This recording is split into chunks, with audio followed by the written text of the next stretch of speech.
ಹಾಸನದ ಸಕಲೇಶಪುರ ಭಾಗದಲ್ಲಿ ನಿರಂತರವಾಗಿ ಮಳೆ ಬೀಳ್ತಾ ಇದೆ. ಮಲೆನಾಡು ಭಾಗದ ಹಲವೆಡೆ ಭೂಕುಸಿತ ಉಂಟಾಗ್ತಾ ಇದೆ.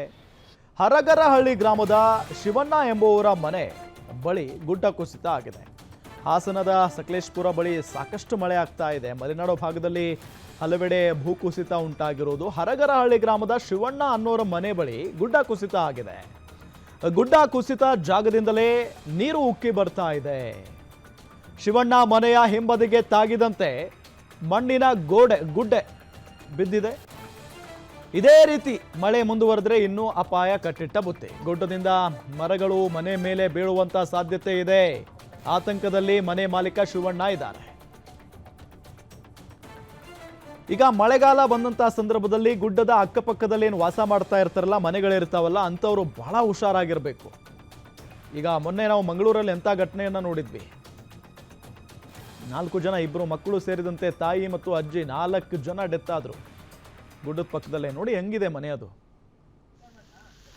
ಆ ಮಣ್ಣು ಸಂಪೂರ್ಣವಾಗಿ ಈಗ ಮನೆ ಗೋಡೆಗೆ ತಾಗಿದೆ, ಮಣ್ಣಿನ ಗುಡ್ಡೆ. ಸೊ ಈಗ ಜಾಸ್ತಿ ಮಳೆ ಆಗ್ಬಿಟ್ರೆ ಇನ್ನೂ ದೊಡ್ಡ ಅಪಾಯ ಇದೆ ಅಂತ ಹೇಳಲಾಗ್ತಾ ಇದೆ. ಮನೆ ಮೇಲೆ ಮಣ್ಣಿಗಿನ್ನ ಏನಾದರೂ ಬಿದ್ದು ಬಿಟ್ರೆ ಮುಗ್ದೇ ಹೋಯ್ತು ಕತೆ. ಸೊ ಹಂಗಾಗಿ ಈಗ ಮನೆ ಮಾಲೀಕರು ಬಹಳಷ್ಟು ಆತಂಕದಲ್ಲಿದ್ದಾರೆ. ಶಿವಣ್ಣ ಅವರು ಆದಷ್ಟು ಅಂದ್ರೆ ಅವ್ರು ಅಲ್ಲಿಲ್ಲ ಅಂದ್ರೆ ಒಳ್ಳೇದೀಗ. ಆ ಮನೆಯನ್ನ ಬಿಟ್ಟು ಬೇರೆ ಕಡೆಗೆ ಒಂದು ವ್ಯವಸ್ಥೆ ಮಾಡ್ಕೊಂಡು ಮಳೆಗಾಲ ಮುಗಿಯೋವರೆಗೂ ಬೇರೆ ಕಡೆ ವ್ಯವಸ್ಥೆ ಮಾಡ್ಕೊಂಡಿದ್ರು ಒಳ್ಳೆಯದು. ಅಕಸ್ಮಾತ್ ಆಗಿ ಅಲ್ಲೇ ಇದ್ದು ಮತ್ತು ರಾತ್ರೋರಾತ್ರಿ ಮಧ್ಯರಾತ್ರಿ ಏನಾದರೂ ಜೋರಾಗಿ ಮಳೆ ಬಂದು ಗುಡ್ಡ ಕುಸಿತ ಆಗಿ ಅದಾದ ನಂತರ ಮರಗಳೇನಾದರೂ ಮನೆಗಳ ಮೇಲೆ ಬಿದ್ದು ಅವಾಂತರಗಳ ಸೃಷ್ಟಿ ಆಗೋದಕ್ಕಿಂತ ಮುಂಚೆ ಮುನ್ನೆಚ್ಚರಿಕಾ ಕ್ರಮವಾಗಿ ಅವರೇ ಆ ಮನೆಯನ್ನ ತೊರೆದು ಬೇರೆ ಕಡೆಗೆ ಶಿಫ್ಟ್ ಆಗೋದು ಒಳ್ಳೆಯದು. ಇಲ್ಲ ಅಂತ ಅಂದ್ರೆ ದೊಡ್ಡ ಅವಾಂತರಗಳು ನಡೆದು ಹೋಗ್ಬಿಡ್ತವೆ.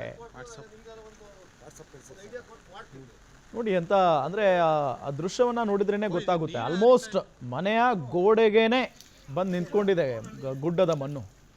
ಆಲ್ಮೋಸ್ಟ್ ಮನೆ ಮೇಲ್ಗಡೆ ಬಿದ್ದುಬಿಟ್ರೆ ಪರಿಸ್ಥಿತಿ ಏನು ಅಂತ. ಆ ಗುಡ್ಡದ ಮೇಲ್ಗಡೆ ದೊಡ್ಡ ದೊಡ್ಡ ಮರಗಳಿದಾವೆ. ಆ ಮರಗಳು ಬಿದ್ದು ಬಿಟ್ರೆ ಮುಗಿದೇ ಹೋಯ್ತು ಕತೆ.